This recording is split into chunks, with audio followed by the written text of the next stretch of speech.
जलिम पाणिनिं सूत्रकारं च प्रणतोस्मि मुनित्रयम्।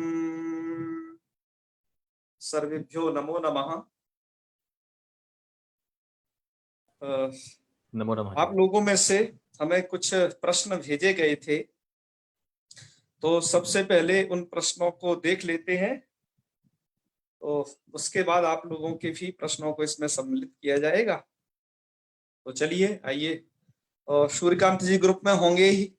जी जी आचार्य जी।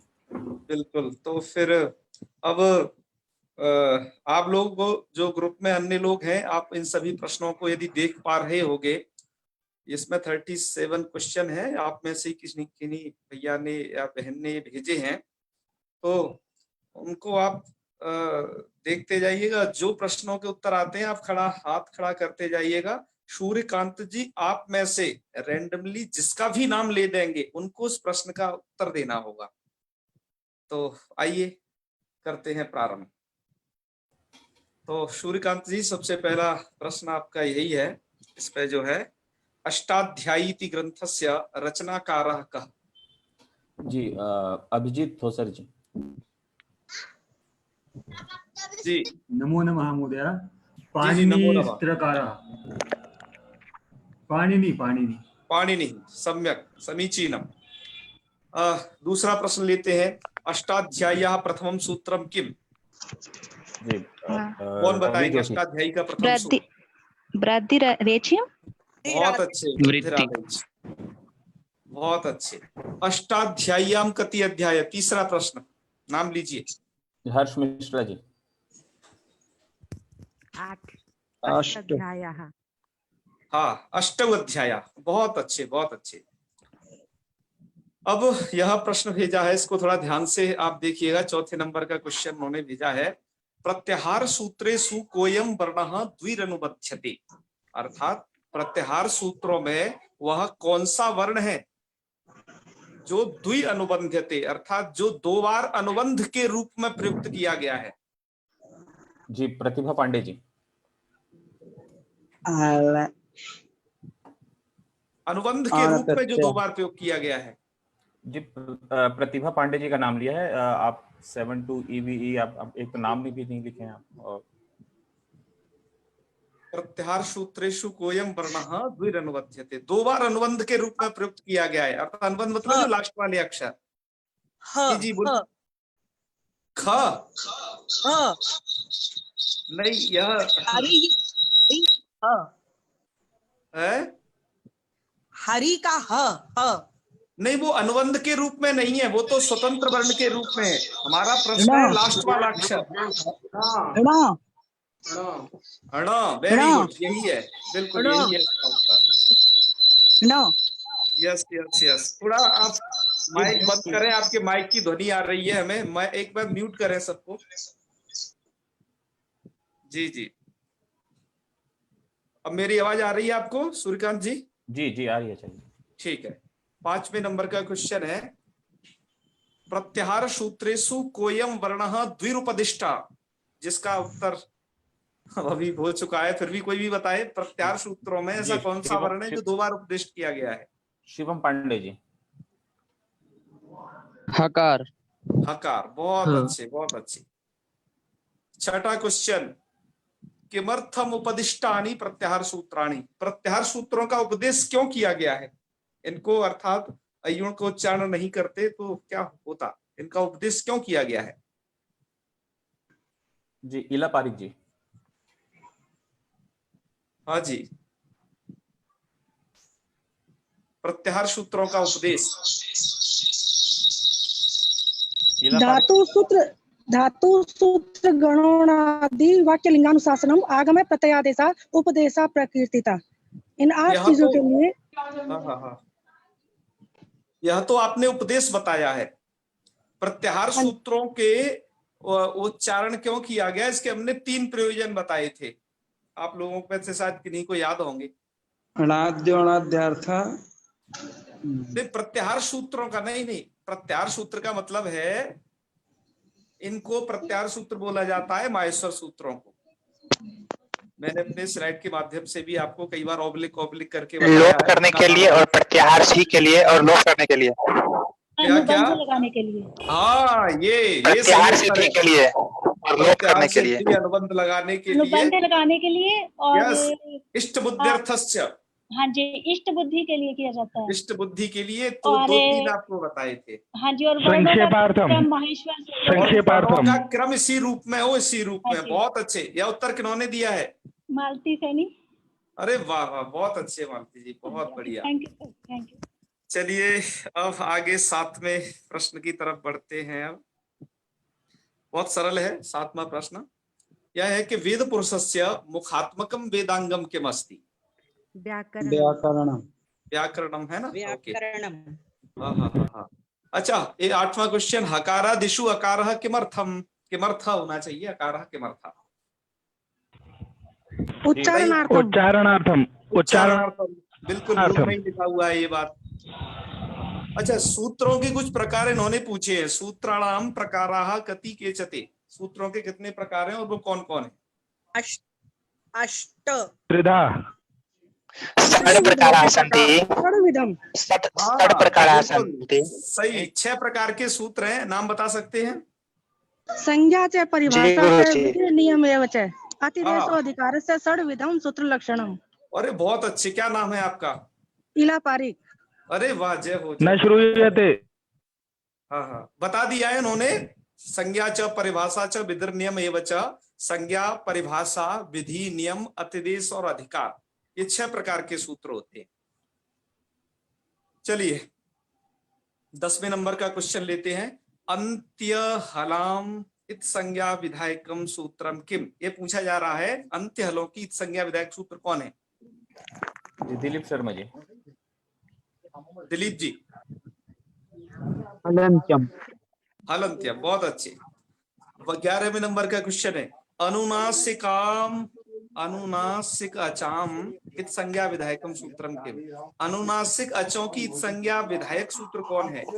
यह सूत्र आपको अभी पढ़ाया नहीं गया है, पर उसके बारे में थोड़ी जानकारी मात्र दी गई थी, आगे संधि में आएगा। फिर भी आपको आता हो तो बताएं। अचों की इत संज्ञा विधायक करने वाला। हाँ, बहुत अच्छे, बहुत अच्छे। अब 12वें नंबर का क्वेश्चन है, आदिरंतेन संहिता यदि सूत्रेण किम विधीयते? ये सूत्र क्या करता है? प्रत्याहार विधायक सूत्रमिदम्। बहुत अच्छे। किन्होंने उत्तर दिया ये? राजमणि उपाध्याय। अरे वाह, राजमणि जी की जय हो, जय हो। आचार्य जी एक मिनट। ये बहुत ज्यादा शोर हो रहा है, सबने माइक अपना चालू कर लिया है। थोड़ा माइक को आप म्यूट ऑल करें जी। आप और ये निवेदन करें, जिनसे प्रश्न पूछा जाएगा वो अपना माइक खोलेंगे जी। सभी कृपया ना खोलें। हाँ, नहीं, आपको उत्तर सुनने में दिक्कत होगी इससे जी। बता दिया है जी। चलिए, तो आदरंतेन संहिता से तो हो ही गया। चलिए आगे बढ़ते हैं। अब 13वें नंबर का क्वेश्चन है। मेरी आवाज आ रही है ना आपको? जी जी, आ रही है जी। तो कस्य ह्रस्व दीर्घ प्लुत संज्ञा? ये ह्रस्व दीर्घ प्लुत संज्ञाएं हैं, ये किसकी होती हैं? यह प्रश्न है जी। शिवम पांडे जी। उकालो जश्व दीर्घ प्लुप्तः। हाँ, बहुत अच्छे। मतलब ये तो सूत्र है, संज्ञा करने वाला होती किसकी है? हाँ, शिवम पांडे जी ने उत्तर दिया है, अचों की। राइट। वर्णानाम। हाँ, वर्णानाम मतलब केसाम वर्णानाम, अचाम, अचों की, अच वर्णानाम। तो आप ध्यान दीजिएगा थोड़ा सा। आपसे जो प्रश्न पूछा जाए, सबसे पहले उसको सही से, आपके सामने प्रश्न है उनको रीड करके रखिएगा, और जिनसे पूछा जाए वो अपना उत्तर उसमें से देंगे। और आप सभी जो ग्रुप में लोग हैं सभी सक्रिय रहें। क्या है कि आप लोगों में से यह 8-10 जो लोग हैं वही बार बार उत्तर दे रहे हैं। ये मैं इसलिए बार बार नाम पूछ रहा हूं कि मुझे पता चल जाता है कि कहाँ रिपीटेशन हो रहा है। बहुत सारे लोग इस ग्रुप में हैं, वह शांत बैठे हैं, 70-80 लोग बाकी। तो आप लोग भी सक्रिय रहें थोड़ा सा, आपको इसमें आनंद आएगा। अच्छा, जिनको ये समझ में नहीं आ रहा है वो ध्यान से सुने। उनको ये कैसे प्रश्न आंसर ये सुनने से उनको ज्ञान होगा, तो वो लोग ध्यान पूर्वक उसे सुनेंगे। और नए लोग भी, जो जैसे अभी इसमें कुछ नए स्टूडेंट्स भी जुड़े हैं जो कि शुरुआत वाले स्तर के हैं, तो वो लोग भी इसमें अपनी सक्रियता निभाएं। कभी भी ये मत सोचना मन में कि मैं ये नहीं बता पाया तो मेरी बहुत बड़ी ऑनलाइन बेइज्जती हो जाएगी, ऐसी ऐसी विचारधारणा मन में मत लाइएगा। क्यों? क्योंकि ज्ञान जो है ना, आहारे व्यवहारे च, आहार व्यवहार में और ज्ञान अर्जन करने में, विद्या के अभ्यास करने में कभी शर्माना नहीं चाहिए, कभी लज्जा नहीं करनी चाहिए, कभी बेइज्जती महसूस नहीं करनी चाहिए। ठीक है ना? हाँ, आपको यदि यह नहीं आया तो आपको तो जिंदगी भर बेइज्जत होना पड़ेगा। इसलिए आपको यह प्रयत्न रखना चाहिए कि हमें आहार व्यवहार में, है ना, खाने पीने में, जैसे यदि आप कहीं रिश्तेदारी में जाते हैं और वहां पर तुम जैसे खाते हो 8-10 रोटी, मान लो कि नहीं खाते हैं प्राय लोग, फिर भी कोई होता है ऐसा, और वो लोग सोचा कि अरे ऐसा ना हो कि कहीं मैं ज्यादा रोटी की मांग कर लूं तो ये कहें अरे ये कैसा आ गया, ये तो हमारे आटे को निपटाने में ही लगा है। तो ऐसा सोच करके वह ऐसा सोचेगा तो भूखा रह जाएगा। इसलिए जितना खाना पीना है यथेच्छ मांग लेना है, ठीक है ना? हाँ हाँ, उसको मांग लेना है, नहीं तो आप भूखे रह जाओगे, कुपोषण के शिकार हो जाओगे। ऐसे ही आपको विद्या में भी यह नहीं करना है कि आप संकुचित करते रहो, अरे पता नहीं ये सही होगा गलत होगा। अरे आप पहले गलत ही बताइए, उसके बाद सही तो वो अपने आप हो जाएगा। यही तो विद्या की परंपरा है कि गलत से सही शब्दों का ज्ञान होता है। तो आप लोग कृपया अपनी सक्रियता बनाए रखें निरंतर। चलिए अगले प्रश्न की तरफ। 14वां प्रश्न है, अनुनासिक संज्ञा सूत्रम किम, अर्थात अनुनासिक संज्ञा विधायकम सूत्रम किम, ये प्रश्न का तात्पर्य है इनकी। जी, वंदु मुख नासिका वचनो अनुनासिका। हाँ, ये ऐसा है ना, जिनका नाम लिया जा रहा है वह कृपया बोलेंगे तो अच्छा है, सब लोग बोलेंगे तो अच्छा नहीं है। जब आपका प्रश्न समाप्त हो जाए मतलब, तो आप अपने को म्यूट कर लिया करें तुरंत, है ना? म्यूट अनम्यूट की प्रक्रिया को, उससे लगातार आप रूबरू रहे। आगे चलते हैं। 15वां प्रश्न है, ली वर्णस्य कह भेदः नास्ति, ली वर्ण का भेद कौन सा नहीं होता है? हाँ जी, कृपया म्यूट बोल रहे हैं, कीजिए आवाज पहले साफ तो। नहीं आ रही है, एक बार म्यूट करें। जी निवर्णस्य अष्टादश भेदः भाई साहब, नाम तो लेने दीजिए। देखो आपको मैंने क्या कहा है, नाम लेने पर होगा ये, ठीक है ना? आप लोग अपने आप स्वेच्छा उत्तर न दें, ये मुझे पता है आप लोगों को, कुछों को सब उत्तर आते होंगे, लेकिन फिर भी आप थोड़ा अपने ज्ञान को ना हिलोरे नहीं लेने दें, थोड़ा वहीं सीमित रखें, जिससे और लोगों का भी किसमें कम से कम नंबर आ जाए। हाँ हाँ, जी वंदु बिल्कुल, जी, नाम लीजिए। वंदु जी, और जो प्रश्न का उत्तर दिया वो गलत था, अभी ये और सुन लें। हाँ, नाम, अब नाम लीजिए। वंदु जी बताएंगे। जी जी, दीर्घ भेदः नास्ति। हाँ, दीर्घ भेदः नास्ति, बहुत अच्छे, बहुत अच्छे, वेरी गुड। अब हम 16वें प्रश्न की तरफ बढ़ते हैं। एचाम कह भेदः नास्ति, एचो का कौन सा भेद नहीं होता है? मोनू मिश्र जी। जी, ह्रस्व भेद नहीं होता है। बहुत अच्छे, एच ह्रस्व नहीं होते हैं, है ना? एचाम ह्रस्वा भावात्, बहुत अच्छे। 17वां प्रश्न बहुत सरल है, सवर्ण संज्ञा विधायकम सूत्रम किम, बताइए।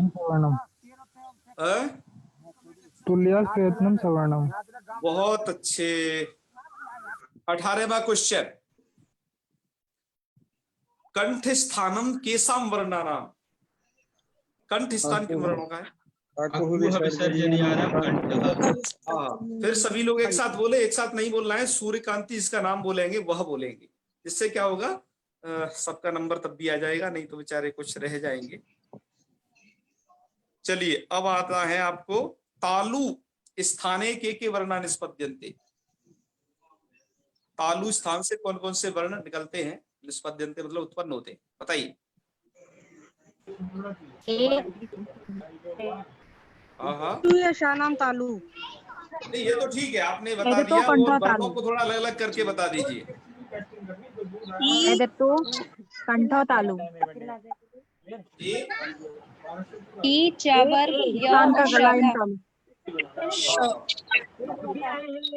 बिल्कुल बिल्कुल, चलिए ईशानम तालु, ई च छ ज य याशा, ये इतने तालु। 20वां क्वेश्चन है, केसाम वर्णानाम उत्पत्ति स्थानम मूर्धा। जी मंजू जौहरी जी, बताइए। मंजू जी हैं। ऋटुर्षाणाम मूर्धा। हाँ, ऋटुर शाणा मूर्धा, बहुत अच्छे, बहुत अच्छे। आप इन शब्दों को भी समझते रहे, री माने क्या, टू माने क्या, ये सब जाने रहे, ठीक है। 21 नंबर का प्रश्न है, ली तू लसाहा कुत्र निष्पद्यन्ते। ली तू लसा ये कहां से उत्पन्न होते हैं, इनका उच्चारण स्थान क्या है, ये प्रश्न का मतलब है। जी दंत। सौरभ मिश्रा जी।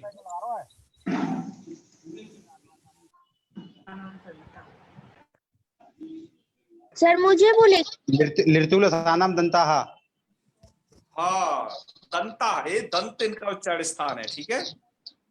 22वां क्वेश्चन, उपपधमानिया नाम उत्पत्ति स्थानम किम। राधा शर्मा जी। उत्पत्ति स्थान बताना है। ओष्ठौ। ओष्ठौ। बहुत अच्छे, इनका उच्चारण स्थान ओष्ठ है। अब 23वां प्रश्न, यम गणना नाम कह अधिकः गुणः, अर्थात यम गणना नाम इनका अधिक गुण क्या है, अर्थात इन वर्णों का अधिक उच्चारण स्थान क्या है। एक तो सबका एक एक ऑलरेडी है जिस वर्ग में आए हैं, और एक ज्यादा और क्या है इन सबका, ये बताना है। वैष्णवी नासिका। पहले नाम ले लेने दिया करिए। हाँ हाँ, नाम लेने देने से थोड़ा अच्छा होगा आप लोगों को। अच्छा जी, एक बार आप अनम्यूट कीजिएगा, मैं म्यूट ऑल कर रहा हूँ। हाँ हाँ ठीक है।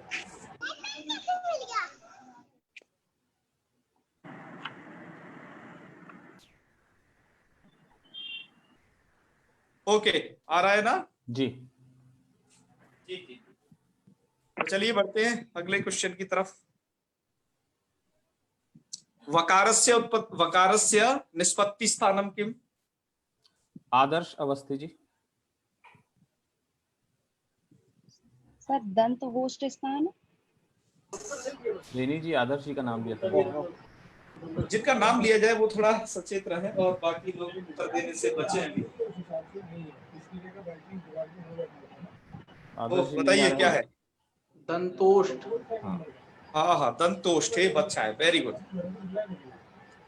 25 नंबर का क्वेश्चन है, अनुस्वार को निष्पद्यन्ते। अनुस्वार का उच्चारण स्थान पूछा गया है। राधा शर्मा जी।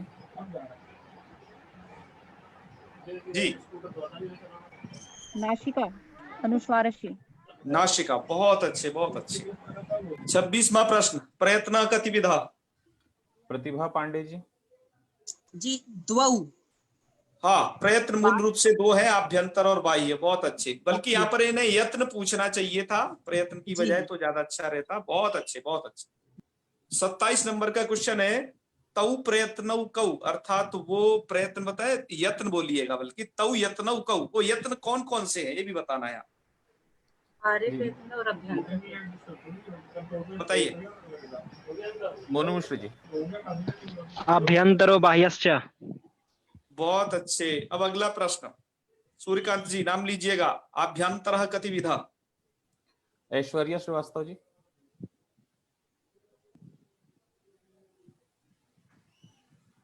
पंच अभ्यंतर गतिविधि। 5 प्रकार का है।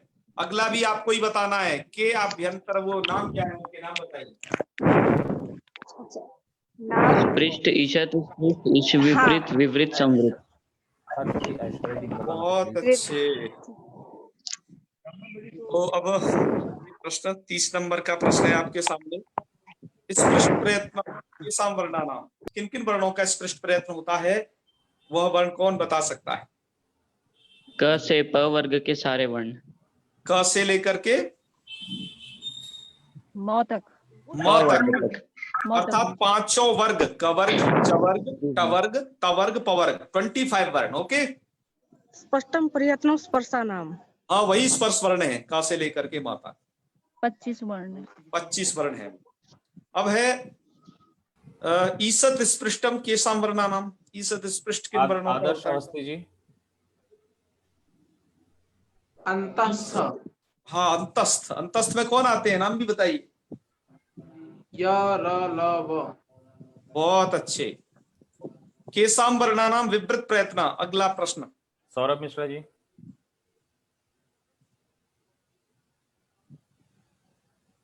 बताइए बताइए। सौरभ जी। सौरभ जी नहीं बोल पा रहे, अगला ले लीजिए। ईला पारिक जी बता दीजिए। ईषद विपरीत मूषणाम। विवृतम स्वराणाम। विवृतम स्वराणाम है, ठीक है, बहुत अच्छे।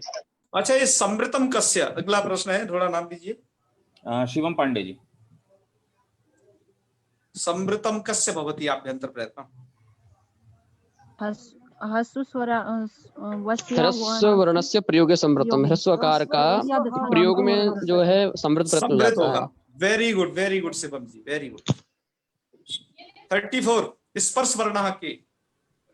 हर्ष मिश्रा जी। 25 कादयो मावसाना स्पर्शा। हाँ। तादेव मवसानः स्पर्शः। चलिए, बहुत अच्छे। अब है अंतस्थाः के। दिलीप शर्मा जी। यवरल। हाँ, यवरल, ये कौन है? अंतस्थ। ऊष्माणः के। राधा शर्मा जी। शलूष्माणः। अरे, राधा शर्मा जी हैं क्या आप बीच में? हाँ जी। नहीं, वो पहले बोल गए, आपसे उनसे कहना था कि जिनका नाम लिया जाए वो नहीं बोलना है। बहुत अच्छे। और स्वराह के, लास्ट अंतिम प्रश्न है, स्वराह के स्वर कौन कौन? दुर्गा शंकर पांडा जी। एकादश। हाँ, स्वर कौन होते हैं? आप अपना उत्तर दीजिए। क्या? अच होते हैं स्वर, है ना? बहुत अच्छे, आपका प्रश्न, आपका उत्तर बहुत अच्छा है। अब आप में से एक प्रश्नावली और भेजी है, उसको भी लेते हैं, फिर आप लोगों के निजी डाउट लिए जाएंगे। इसके बाद लेते हैं, इन थोड़ा प्रश्नों को ले लेते हैं। जी, बहुत कम लोग पार्टिसिपेट कर रहे हैं, कृपया बाकी लोग भी पार्टिसिपेट कीजिए। बिल्कुल। यह प्रश्न हमें भेजे हैं इन्होंने, शायद मेधा सेठिया जी ने ग्वालियर से भेजे हैं ये प्रश्न हमें।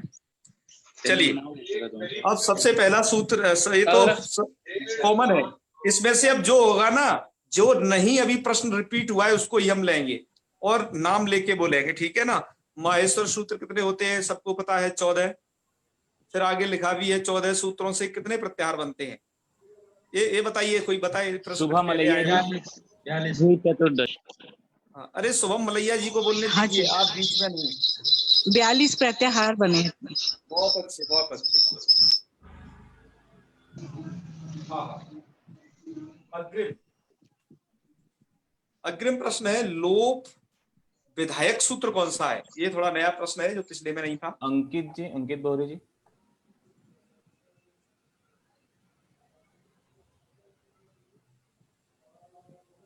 अंकित जी नहीं है शायद। दुर्गा शंकर पांडा जी। अदर्शनम लोपः। हम पूछ रहे हैं लोप विधायक। लोप, हाँ बिल्कुल, आप ध्यान रखिए, जब लोप संज्ञा पूछी जाए तब दर्शनम लोपा बोलना है, बाकी तस्य लोपा। बहुत अच्छे जी, बहुत अच्छे। 4 नंबर का प्रश्न है, किस सूत्र से लोप होता है? एक ही बात है। अभिजीत जी। तस्य लोपः। अच्छा, ठीक है, ये वैष्णवी जी ने भेजे हैं, कोई बात। हाँ, ठीक है, वैष्णवी जी ने भेजे हैं, ठीक। हाँ, मेधा जी के प्रश्न अगले हैं, मेघा जी के अगले हैं। उदात्त किसे कहते हैं? जी, मेघा जी। उदात्त की परिभाषा पूछी है वैष्णवी ने, बता दीजिए। उच्चैरुदात्तः। हाँ, बहुत अच्छे। उच्चैरुदात्त अर्थात तालवादी स्थान में जो वर्ण ऊर्ध्व भाग से निष्पन्न है उन्हें उदात्त कहेंगे। अब है अनुदात्त। अनुदात्त किसे कहते हैं? दिलीप शर्मा जी। तालवादिषु स्थानेष्वदो भागे निष्पन्नो जनुदात्तः। बिल्कुल, यही है अनुदात्त की संज्ञा। बहुत अच्छे। स्वरित कौन बताएंगे आप में से? स्वरित किसे कहते हैं? शिवम पांडे बहुत जी। अच्छा प्रश्न पूछा है स्वरित वाला। जिसमें उदात्त और अनुदात्त वर्ण धर्म जो है समान रहे। हाँ बिल्कुल, आप उन्हें ऐसे बोलिए, उदात्त तत्व और अनुदात्त तत्व वर्ण धर्म जिसमें हो जी। वाह, क्या नाम है आपका? शिवम पांडे। शिवम पांडे, बहुत अच्छे भाई। औरों का भी नाम ले लीजिए, ये इतने ही लोग क्यों आज हाथ खड़ा कर रहे हैं? जिनका हो गया एक बार उनके हाथ डाउन करते रहिए ना।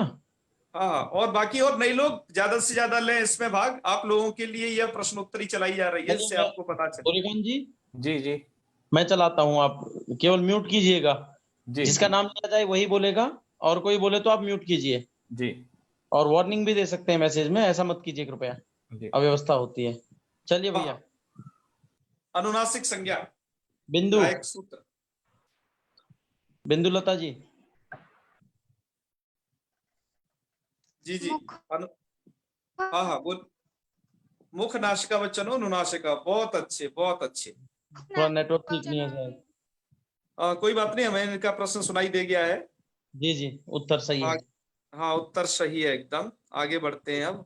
और ये पूछा है, अ का उच्चारण स्थान क्या है? ये तो अभी निकल चुका है, सबको आता होगा। कंठ और वर्ग का जी। उच्चारण स्थान एक बार बता दीजिए, ये जरूर ले लीजिए। ये उच्चारण स्थान आपको हरिप्रिया जी बताएंगे। वर्ग का उच्चारण स्थान। हरिप्रिया जी, हरप्रिया। हाँ हाँ, हरिप्रिया जी।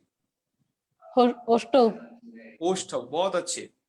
प्रयत्न के कितने प्रकार हैं भी आ चुका है। आभ्यंतर प्रयत्न के भेद भी पूछ दिए हैं। ईसत स्पृष्ट में कौन से वर्ण आते हैं? ये थोड़ा 13वां प्रश्न पर प्रतिभा पांडे जी बताएंगे इसको। 13वां जी बीच में मत बोलिए ऐसे। ईसत स्पृष्ट में कौन कौन से वर्ण होते हैं? प्रतिभा पांडे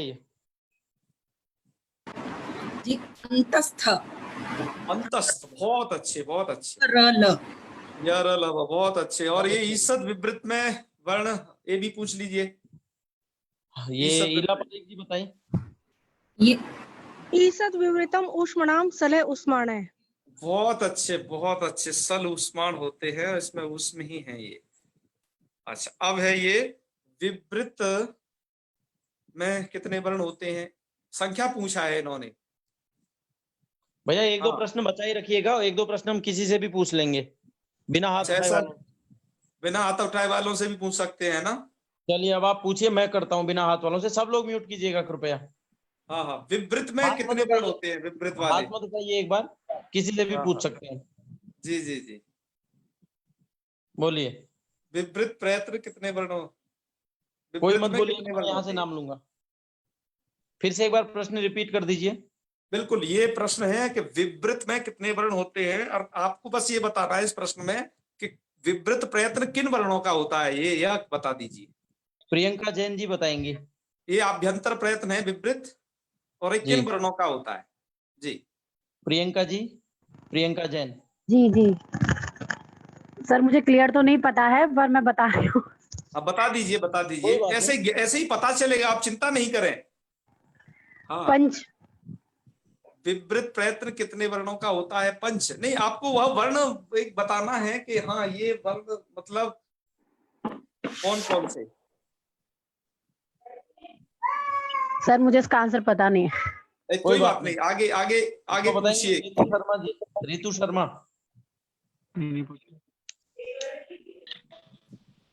रितु शर्मा जी। जी बताइए। आपको स्वरों का। स्वरों का, बहुत अच्छा बहुत अच्छे। देखिए, मैं आपसे फिर कह रहा हूं एक बात, आप बिल्कुल भी निराश नहीं होना है। आपको यदि प्रश्न नहीं आते हैं, बिल्कुल निराश नहीं होना है। ऐसे ही पूछने से आपको आएंगे, ठीक है? जी जी। इस पृष्ठ के वर्ण ये भी हो चुका है, कादिम अफसाना बोल चुके थे वह। सवर्ण संज्ञा विधायक सूत्र हो गया है। अब इन्होंने बाह्य प्रश्नों के कुछ प्रश्न लिखे हैं। ये ऐसे, बाह्य प्रयत्न कितने प्रकार का होता है, यहां से लेते आज ये के नए आरजे प्रश्न शर्मा भेजे को थे। ये बताएंगे, आरजे शर्मा जी। बाह्य प्रयत्न के प्रकार। आरजे शर्मा जी। बोलिए बोलिए। चलिए नवीन। आरजे शर्मा जी सुन रहे हैं? नहीं। आप अगला नाम लीजिए। हाँ, इसको बताएंगे। प्रियंका देवी है कोई? प्रियंका देवी। बाह्य प्रयत्न के प्रकार। नवीन बंडानिया जी हैं कोई? ये बोले। जी जी। मोहिनी दुबे जी। जिन्होंने हाथ खड़े करे उनसे पूछ लीजिए फिर। राजमणि उपाध्याय। ये तो कल ही बताया है। हाँ, राजमणि बता देंगे। बाह्य प्रयत्नों के प्रकार बताने हैं आपको केवल। द्विवारः संवारः श्वासो नादः घोषः अघोषः अल्पप्राणः महाप्राणः उदात्तः अनुदात्तः स्वरितश्चेते। कितने हो गए ये टोटल? एकादश। एकादश। तो इसका उत्तर एकादशी है। जो लोग अभी नहीं उत्तर दे पा रहे थे वो समझ लें 11 बाह्य प्रयत्न होते हैं 11। ठीक है, याद रखिएगा। अगला प्रश्न है यह खरो विवाराह डॉट डॉट डॉट, आगे क्या भरना है इसमें? खरो विवाराह ग्रंथ की पंक्तियां पूछी हैं यहाँ पर जो है। रवि जोशी जी बोले। रवि जोशी जी ग्रंथ की पंक्तियां पूरी करें। खरो विवाराह कल ही पढ़ा के फ्री हुए हैं इन्हें। बताइए। सर हम बताएं क्या? हाँ, कौन है? हाँ, हर्ष जी आप ही बता दें। जी, खरो विवाराह श्वास अघोषः। अघोषाश्च। अरे वाह वाह, बहुत अच्छे, बहुत अच्छे। आप लोग वाकई में सही तरीके से सीख रहे हैं। आपको चिंता नहीं करनी। जिनको नहीं आ रहा है वो भी चिंता नहीं करे, वो भी सुने, आपको आएगा, निश्चित आएगा। बस अपना ध्यान इधर देते रहे थोड़ा सा, इसको पूरा करें। हसा संबारा। मैं करूं? अच्छा, एक मिनट, जिसका नाम लिया जाए वह करें कृपया। हाँ, और लय बाकी भाई जी, लोग- हम उपस्थोस्मि रविशंकरः। हाँ, रवि जी आप बहुत लेट हो जाते हैं। क्षम्यताम इदानीं न भविष्यति। अच का क्या? अच का बताया था कल कुछ बाह्य प्रयत्न। अच को उदात्त डॉट डॉट डॉट क्या है आगे? मैं करूं? अनुदात्तः स्वरितश्चेति। अरे जिनका नाम लिया, नाम लेने दीजिए कृपया, इससे क्या होगा, दिक्कत होगी। 5वां प्रश्न है इनका, मतलब इस क्रम में अल्प प्राण में कौन से वर्ण आते हैं? उन वर्णों अल्प को, प्राण में कौन मतलब कौन से से वर्ग आते हैं? इन्होंने वर्ग पूछा है, अर्थात वर्गों का प्रथम या किस किस तरीके से वो विभाजन है वो थोड़ा बताएं। महोदय हम बताएं। ये बताएंगे हाँ, डॉक्टर बसंत और सर हम बताएं। जी जी जी बोलिए। अल्प प्राण में जी जी, बहुत अच्छा। आगे बताइए।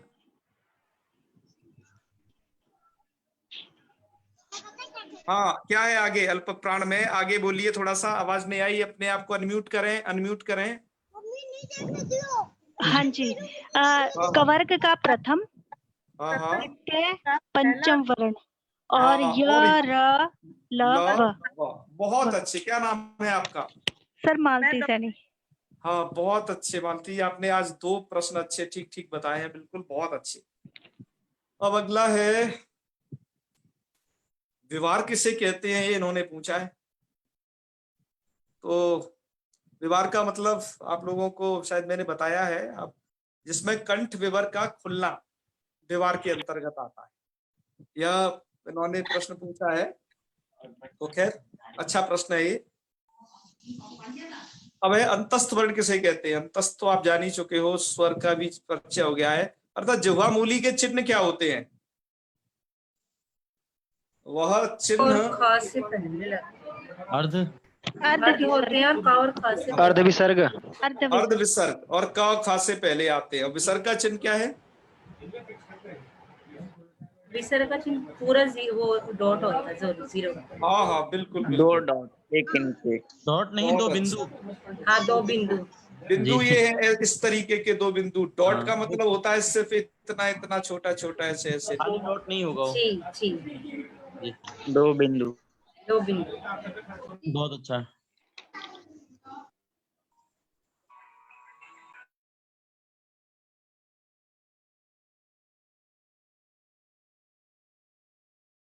Dot dot. हाँ जी, आवाज आ रही है मेरी? जी, आगे के प्रश्न क्या है? मेधा जी ने भेजे हैं, वो बहुत अच्छे प्रश्न हैं, पर अभी हम चाहते हैं क्योंकि आपके भी कुछ प्रश्न ले लिए जाएं, जो कल कुछ पूछना चाह रहे थे उनकी भी कुछ जिज्ञासा है, और बाकी प्रश्नों को कल कर लेंगे। अब मेधा सेठिया जी ने ग्वालियर से भेजे हैं प्रश्न, वो काफी अच्छे हैं, विकल्पात्मक बना करके भेजे हैं। बाकी आज हमने 2 लोगों के प्रश्न आप लोगों के सामने लिए हैं, तो इन दोनों को बहुत बहुत बधाइयां। इनको प्रश्न बनाने से क्या होता है, आपको पता चलता है कि हाँ, प्रश्न बनाने वाला एक उत्तर के करीब पहुंच जाता है व्यक्ति। प्रश्न बनाना भी एक प्रकार का कौशल है, तो आप इस कौशल का अपने का इस्तेमाल करते रहें। और बाकी इन प्रश्नों को ग्रुप में भी डाल दिया जाएगा, आप लोग इससे पता चल जाए। और बहुत अच्छे प्रश्न बनाए हैं, जिस तरीके से एक आप काम और करते हैं भाई साहब, उसी तरीके से। जी जो प्रश्न हम लोगों ने ले लिए हैं 2-4 दिन में ना, हाँ हाँ, उसको आज ग्रुप में डाल देंगे, तो उसको कोई लिख करके टाइप करके यदि उत्तर के साथ पूरा मतलब व्यवस्थित क्रम में, जैसे अभी कई लोग सुनना, कई लोगों का रह गया होगा, हाँ तो हाँ, कोई लोग स्वयं यत्न करें तो उनके लिए भी लाभ होगा, अन्यों के लिए भी लाभ होगा, तो ऐसा कर लेंगे आज। बिल्कुल भेज देंगे, कोई बात नहीं। 1-2 अब दिन हम में चाहते जरूर हैं आप लोगों के कुछ यदि प्रश्न, कल हमने जिनको बाह्य प्रयत्न का विभाजन नहीं समझ में आया हो या आभ्यंतर प्रयत्नों का विभाजन समझ में ना आया हो, इन दोनों में दिक्कत हो तो आप बताएं, हम आपको फिर बहुत अच्छे तरीके से एक बार बताएंगे। या फिर आपको चार स्थान में या प्रत्याहारों में कोई भी दिक्कत हो इन सब चीज में, तो आप लोग अपने डाउट्स हो अब उनको रख सकते हैं, नहीं फिर बाकी हम अर्धुत समस्या प्रत्यक्ष सूत्र की तरफ बढ़ेंगे। बताइए प्रश्न, बताइए आपके क्या है जो नहीं हाथ समझ उठे में हैं, आए? हम एक एक करके लेते हैं, जिनको प्रश्न है केवल वो लोग हाथ उठाएं। जी जी, अब तक जो भी पढ़ा हो उसमें से सबसे पहले सुभा मलैया जी हैं। नमस्कार आचार्य जी। मुझे बाह्य यत्न जो है वो समझ में नहीं आ पाए हैं अच्छे से। अल्प प्राण महाप्राण तो समझ में आया, स्वरित वगैरह वो समझ में आया, अल्प प्राण के पहले के जो 6 हैं वो नहीं समझ पाई हूँ। अच्छा वो नहीं समझ, बिल्कुल सरल है, थोड़ा सा आप म्यूट करें अपने आपको, बिल्कुल सुने, ध्यान से सुने। हमने आपको जैसा बताया था कि यह जो बाह्य प्रयत्न का जो विभाजन है ये दो तरीके से दृष्टिगोचर होता है। अल्प प्राण और महाप्राण का जो विभाजन है वो थोड़ा अलग तरीके से है। बाकी जो आपके लिए और बाकी औरों के लिए जो 9 बचे है ना, उसमें से जैसे विवार श्वास अघोष, संवारनाद घोष और उदात्त अनुदात्त स्वरित, इनके विभाजन के लिए आपको क्या करना है, मैंने आपको कल कुछ विधि बताई थी वीडियो में कि आपको 3 प्रत्याहार माइंड में सबसे पहले क्लिक करने हैं। बाह्य प्रयत्नों का विभाजन जिनको माहेश्वर सूत्र आते हैं वो बहुत अच्छे तरीके से कर पाएंगे, बहुत अच्छे तरीके से जान पाएंगे। सबसे पहला प्रत्याहार अच, दूसरा प्रत्याहार जस्ट इससे आगे स्टार्ट होगा हस, और तीसरा जो प्रत्याहार है वो है आपका खर। मेरे इन अच, हस और खर के बोलने से जिन लोगों को यह स्पष्ट हो जा रहा है, अच के बोलने से अच में आने वाले सभी वर्ण जिनके माइंड में क्लिक हो रहे हैं, हस के बोलने से हस में आने वाले वर्ण जिनके माइंड में क्लिक हो रहे हैं, और खर में आने वाले जिनके माइंड में जो वर्ण क्लिक हो रहे हैं, समझ लेना वह इन्हें बहुत अच्छे से जान पाए। अब अच में क्या आता है, अ ई उ रील री ए ओ ऐ, मतलब टोटल के टोटल स्वर। तो आप ध्यान रखें, जब अच में आपको जैसे कोई वर्ण पूछा जाए तो आपके दिमाग में क्या होना चाहिए कि यह इन 3 प्रत्याहारों में से जो बोला गया वर्ण है वो किस प्रत्याहार में आ रहा है, सबसे पहले ध्यान रखना है। कोई वर्ण का वो बाह्य प्रयत्न पूछे, सबसे पहले आपको क्या करना है, वह किस प्रत्याहार में आ रहा है, सबसे पहला दिमाग ये दौड़ाना है आपको। जब आपको ये पता चल जाए वो अच में आ रहा है या हस में आ रहा है या खर में आ रहा है, तब उसके बाद आपको क्या करना है, अच में आ रहा है तो आपको सीधा साधा ये 2-3 चीज एक साथ रट जाइए, ये तिगड्डा को आपको याद कर लीजिएगा, वही उसका बाह्य प्रयत्न होगा। अच में आने वालों का उदात्त, अनुदात्त और स्वरित, हस में आने वालों का असह, संबारा, नादा, घोषाश्च। आज भी प्रश्न इसमें पूछे गए हैं, वो रखे गए थे। संबार, नाद और घोष, और खर में आने वालों का विवार, श्वास, अघोष।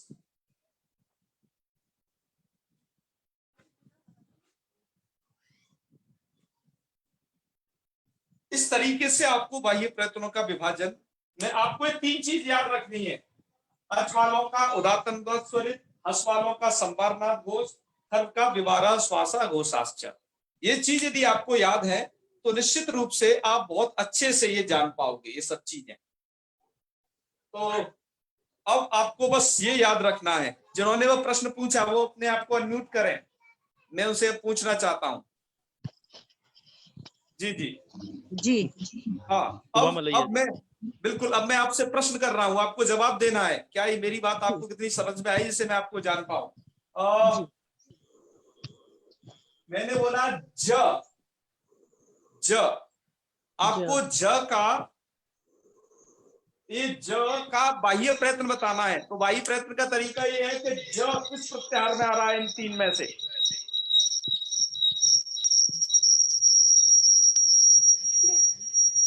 हस में। हस में। तो हस में आने वालों का बाह्य प्रयत्न क्या होता है, बताइए? संवार नाद घोष। इसका मतलब ज का संवार नाद घोष होगा। समझ में आया कुछ? हाँ। एक और पूछ रहा हूं आपसे। जी। प, ये क्या है? प किस प्रत्याहार में आ रहा है? इसका आपको बाह्य प्रयत्न बताना है। तो बाह्य प्रयत्न के लिए बताइए, प किस प्रत्याहार में आ रहा है? पहले तीन में से खोजिए। खर में। खर में आ रहा है, तो इसका क्या होगा? बाह्य प्रयत्न क्या होगा? विवार संवार को। लीला जी उनको बोलने दीजिए। श्वास अघोष। विवार श्वास अघोष। तो आपको बहुत बहुत बधाइयां, आपको बाह्य प्रयत्न आ गए हैं। बस यही तरीका है, इसमें कोई बहुत ज्यादा तीर नहीं मारने। ये बातें हैं, आपको शायद समझ में आ गई होंगी। अत्यंत सरल है, इसको भी जानना। और कोई प्रश्न हो तो बताइए। जी, हर्ष जी ने हाथ उठाया था एक बार, यदि हो तो फिर डाउन कर लिया। बोले हर्ष जी। कोई बात नहीं, उनका प्रश्न हो गया। हाँ जी गुरुदेव, आप एक बार वो सभी वर्ण बता दीजिए। एक और बार जो अच, हस और खर प्रत्याहार में आते हैं सभी के। आपको प्रत्याहार तो बनाना आता है ना माहेश्वर सूत्र में से? तो उन वर्णों को आप काउंटिंग कर लीजिए और आप ही मुझे लिख करके भेज दीजिएगा कि हाँ, ये मैं जो बता रहा हूँ अचस घर वाले क्या ये सही में बता पाया है ना? जी। यदि प्रत्याहार बनाना पता चल जाएगा आप लीजिए। यदि नहीं आता हो तो बताइए, कोई बात नहीं, आगे तो उन्हीं से काम होना है। क्योंकि यह प्रत्याहार तो आपको सीखना होगा। मैं पहले ही कई बार कह चुका हूं, प्रत्याहार पहली सीढ़ी है और सवर्ण संज्ञा का यह जो प्रपंच है, अभ्यंतर प्रयत्न जानना, बाह्य प्रयत्न जानना, ये दूसरी सीढ़ी है। अतः आपको ये जरूर आना पड़ेगा। ठीक अच्छा, है? कोई ऐसे हैं जिनको प्रत्याहार बनाना नहीं आता है? एक नहीं तो एग्जांपल बहुत दे बड़ी देंगे। दिक्कत है शॉर्ट फॉर्म में। वो प्रत्याहार में जरूर मेहनत करें, और उनको जहां दिक्कत है हमसे लगातार पूछे। हम कई बार इस बात को कह रहे हैं आपसे, प्रत्याहार बनाना पहली सीढ़ी है भैया। जी भाई साहब, एक प्रत्याहार 5-7 वर्णों को लिखकर समझा दीजिए, सारे समझ जाएंगे। शायद जिनको मतलब भूल गए होंगे, थोड़ा सा रिफ्रेश हो जाएगा। अच्छा, प्रत्याहार क्या करना है? बनाना एक भी कोई प्रत्याहार अयुण से या कहीं पर भी ले लीजिए कि ऐसे ऐसे बनते हैं, ऐसे प्रथम लेते हैं, ऐसे अंतिम लेते हैं। एक उदाहरण दे दीजिए ब्लैक बोर्ड में, समझ जाएंगे। हमें आपको उसी स्लाइड में ले जाना पड़ेगा। बोर्ड में भी हो सकता है, वो लिख रखे हैं वो। हाँ, साइड में तो लिखे हैं। हाँ, इन्होंने थोड़ा उस पर ध्यान नहीं दिया। आप वीडियो को थोड़ा बार बार देखा करें, प्रत्याहार वाली जो पिछली है, तो उनसे आपको समझ में आएगा। चलिए, ये सेकंड स्लाइड थी उसकी ये। चलो, इस पर अपना दिमाग अब आप दौड़ाएं थोड़ा। ये है आपके, यहां से आपको प्रत्याहार वो सब बनाना। अब आप ध्यान दीजिएगा, देखो प्रत्याहार बनाने की रीति क्या है, आप इसे भूलें ना कृपया, और लगातार स्मरण करते रहें। अच्छा, कुछ लोगों के इसमें डाउट्स थे पुराने, उन्होंने कई बार मेरे से पूछे। वो ये कह रहे थे कि क्या हमें ये टोटल 42 के 42 प्रत्याहार याद करने हैं क्या? एकदम मतलब घोट पीट के इन्हें तैयार कर लें, रट जाएं। मैं उनसे कह रहा हूं नहीं, आपने यदि ऐसा सोच रहे हैं तो आप गलत सोच रहे हैं। ये आपको याद नहीं करने, बल्कि आपको ये बनाना सीखने हैं। प्लीज, आपको क्या करने हैं? आपको स्वयं निर्मित करने हैं। इनके विधाता आप स्वयं होंगे। कैसे होंगे? मैं आपसे कई बार इस बात को कह चुका हूं कि ये 14 सूत्र है ना, अयुण वगैरह, प्लीज इन्हें आप स्कैन करिए अपने माइंड में। जी, यह याद हो गए। हाँ, यह आपको याद है। आपको जैसे मैंने बताया था, एक तरीका के याद करने का तरीका यह है कि आप को जब अच्छे याद हो जाएंगे, तो जैसे मैं पूछूं, बताइए इसमें म कहाँ आया है, तो आपका आंसर होना चाहिए अमगणनम में यहां आया है? अच्छा, एक और बात बताएं, प्रत्याहार में ये लास्ट वाले वर्ण जो रेड हो रखे हैं, ये बिल्कुल नहीं आते। ये फिर क्यों यहां पर लगाए गए हैं? कि आपको एक प्रत्याहार की लास्ट रेंज बता सके कि ये अंतिम प्रत्याहार यहां तक बनेगा, पर ये उस प्रत्याहार में आएगा नहीं। तो आइए प्रत्याहार कैसे बनाते हैं, आइए उसको देखते हैं। जैसे सबसे पहले नंबर पे यहाँ दिया है अक नाम का प्रत्याहार। तो इसका मतलब आपको क्या करना है, पहले इसमें दो वर्ण है अ और क। तो अ में मतलब आपको सबसे पहले तो अ ढूंढना है, आपको अ मिल गया ये। फिर आपको इसमें क्या ढूंढना है, क। तो क मिल गया आपको यहां। हर प्रत्याहार में आपको ऐसे ही खोजना है, एक पहला अक्षर एक लास्ट वाला अक्षर। अच्छा, तो ये अ क यहां तक हो गया। अब इसमें आएंगे कितने वर्ण, तो देखो इसमें क्या आएगा, देखो क आपने यहां तक लिया था तो अ तो आएगा ही, अ ई उ और री और ए ली इतने आएंगे। और ये वाला जो ण है ये इस खाने में जी लिखा है जी गोल गोल में, यह छूट जाएगा। मैंने कि बताया था कि ये लास्ट वाले वर्ण जी प्रत्याहार जी में नहीं आते हैं, ये बस लास्ट उसको इंगित करते हैं कि जी ये लास्ट रेंज यहां तक रहेगी बस। ठीक है, जी जी तो इसमें कहने से अ ई उ रिल री ये 5 वर्ण आएंगे। चलो एक और जैसे उदाहरण ले लेते हैं, अच्छा जैसे जी जी आपका समझ एक ले आया। लेते हैं ये रल 36 नंबर का। तो रल, अब आपको क्या करना है, सबसे पहले र देखना है। अच्छा, जो आपको शुरुआत करनी है ना, शुरुआत में कहीं ऐसा ना कर लेना कि र आप इसको पकड़ लो, ये अंतिम वाले को शुरुआत में नहीं जी रखना है कभी भी, है जी ना। अंतिम वाला ये अंत के रूप में प्रयुक्त होगा जो हल है। तो आप र यहां से ले लें और ल इसे बना दें, ऐसा नहीं आपको बिल्कुल भी करना है। बल्कि जी आपको करना क्या है कि र ढूंढना है जो कि अंत में ना आया हो, शुरुआती अक्षर। तो वो कहां पर है भाई, मुझे मिल नहीं रहा है, थोड़ा बताएं।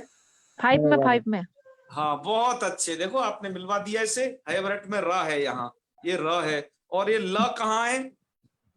हल अब ल आपको अंतिम वाला देखना है, प्लीज ध्यान रखें ये वाला। और जी तुम ये मत समझ लेना कि लड़ में जो ला है इसको ले ले, ये अंत में नहीं है, प्लीज ध्यान रखिए। जी जी जब अंत वाला ये लेना है इस तरीके का ही लेना है जिसकी टांग टूटी सी हुई है, ये हल वाला। ठीक है, तो अब आपने ले ला यहां देखा, र यहां देखा, और ये बाकी बीच वाले सब इस प्रत्याहार में आएंगे। तो कितने वर्णों का बोध होगा, कितने वर्ण आएंगे सरल में, तो ये देखिएगा कि र आएगा, र ल य म ङ ण न झ भ घ ढ ध ज ब ग ड, द भी आएगा, ख फ छ ठ थ च ट त। मतलब अंतिम वाले छूट जा रहे हैं, क प श स श और ह। तो रल में कहने से जी इतने आए। तो 29 मैं आएंगे। समझता हूं कि आप प्रत्याहारों को समझ गए होंगे। और भी कोई जी। दिक्कत है, आपसे मेरा यह विनम्र अनुरोध है कि आप कृपया अपने आप को जगाना चाहते हैं तो आपको क्या करना है, लगातार प्रश्न पूछते रहने हैं। आप प्रश्न कम पूछ पा रहे हो। मैं आज भी देखा मैंने इसमें कि आप लोगों में से 10 से 15 लोग एक्टिवेट हैं, बाकी अभी क्या है साइलेंट चल रहे हैं, साइलेंट मोड में चल रहे हैं। नहीं, आपको सीखना है ना, तो आपको कुछ बताना पड़ेगा। और मैं आपको ये दावा कर रहा हूं कि कुछ आप प्रयास करें और कुछ हम प्रयास कर ही रहे हैं, तो निश्चित हम एक सफलता की तरफ बढ़ेंगे। मित्रों याद रखना, प्रयास दोनों तरफ से होने चाहिए, जी, एक तरफा कुछ नहीं होता, प्रयास दोनों तरफा होता है। यदि जी आपके तरफ से यदि प्रयासों की कमी है तो ज्ञान नहीं होगा, ज्ञान वर्धन नहीं होगा। और हमारे तरफ से भी यदि प्रयास कम रह गए तब भी लाभ नहीं आ पाएगा। पूर्ण ज्ञान की प्राप्ति जभी है, कुछ आप कुछ कदम चलो, कुछ हम कुछ कदम चलेंगे तो मंजिल आसानी से मिल जाएगी। तो बस मंजू जोहारी पर दो हैं? तीन छोटे प्रश्न है, छोटे प्रश्न है, 2-3 जल्दी से पूछिए कृपया। बता दीजिए। मंजू जोहारी जी। हाँ समय हो रहा है, जल्दी बता दीजिए। हाँ मंजू जोहारी जी। हाँ सर, ये ना हम प्रत्याहार शुरू से बना रहे थे ये, जी जी। तो ये ना अंग क्यों नहीं होता, अंग मतलब क्या हाँ, मतलब? ये इस सूत्र में ये जो है जी जी। तो अंग क्यों नहीं आता है आपका, ये तो प्रश्न है ना। जैसे आपको वहां वर्णमाला में आई ई उ में लास्ट में अंग अह आया है, यहाँ क्यों नहीं आया था, है ना जी। बिल्कुल, मैं इसको कई बार बता भी चुका हूँ। और भी आप, मैंने एक आपको वर्णमाला भेजी थी शुरुआत में, ग्रुप में भी डाली थी वो। जी जी। अंग का मतलब होता है अनुस्वार, ठीक है। अनुस्वार एक बिंदी, जिसके बारे में कल चर्चा की थी। और अह का मतलब होता है विसर्ग दो बिंदी। आज किसी ने प्रश्न भी पूछा था, उसमें भी चर्चा की थी। तो संस्कृत में क्या होता है, अनुस्वार और विसर्ग जो है होते हैं, ये ऐसा नहीं कि आप अ के बाद ही लगाओ, आप इन्हें किसी भी स्वर के बाद में प्रयोग कर सकते हो। अर्थात ई के बाद भी, ऊ के बाद भी, री, ली, किसी भी स्वर के बाद, 9 आपके पास स्वर है, किसी के बाद भी कर सकते हो। अच्छा, अब यहाँ पर क्या चीज है, ये अयोगवाह वर्ण, इनको कहा जाता है अयोगवाह। आपके माहेश्वर सूत्र में अंग नहीं है। क्यों अयोगवाह नाम इसलिए है इनका कि जिनका वर्ण समामनाय में योग नहीं है, पर फिर भी काम होता है इनसे, अतः इन्हें अयोगवाह बोला जाता है। अच्छा, यहाँ क्यों नहीं दिए, यहाँ पर देते तो बहुत सारे देने पड़ते। अयोगवाह जैसे इसमें विसर्ग नहीं दिए, जो कि अह में दिए जाते हैं, तो उससे बच्चे बल्कि भ्रांत और होते हैं हिंदी में। वो लोग ये समझ लेते हैं ये अह कोई ये स्वतंत्र वर्ण है, बल्कि स्वतंत्र नहीं है। ये अनुस्वार विसर्ग तो आप किसी भी अच के बाद लगा सकते हैं। बस यही दर्शाने के लिए कि किसी के बाद भी अच के बाद आ सकते हैं, इसीलिए यहाँ पर इन्हें नहीं पढ़ा गया है वर्ण समामनाएं। अच्छा, बहुत शुरू से ये मेरे को प्रश्न था, तो परेशानी लग रही थी इसमें। धन्यवाद सर। बिल्कुल, और हमने इसके बारे में जानकारी डिटेल आप हमको वर्णमाला भेजी है ना, उसको प्लीज पढ़िए। हमने उसको बड़ी मेहनत से 1 महीने में तैयार किया है आप लोगों के लिए। तो आप कम से कम 1 महीने की मेहनत को 10 मिनट तो दीजिए, आपको इस सब समझ में आएगा। हाँ जी, कई लोग बाद में भी जुड़े हैं। एक बार सारा कुछ हम किसी दिन फिर डाल देंगे। हाँ जी, डाल दीजिए। एक बार 2-3 दिन का जब गैप लेंगे ना हम लोग, ये पूरा हो जाए तो सोचेंगे उसके बारे में, तो पूरा एक बार रिवाइज होगा।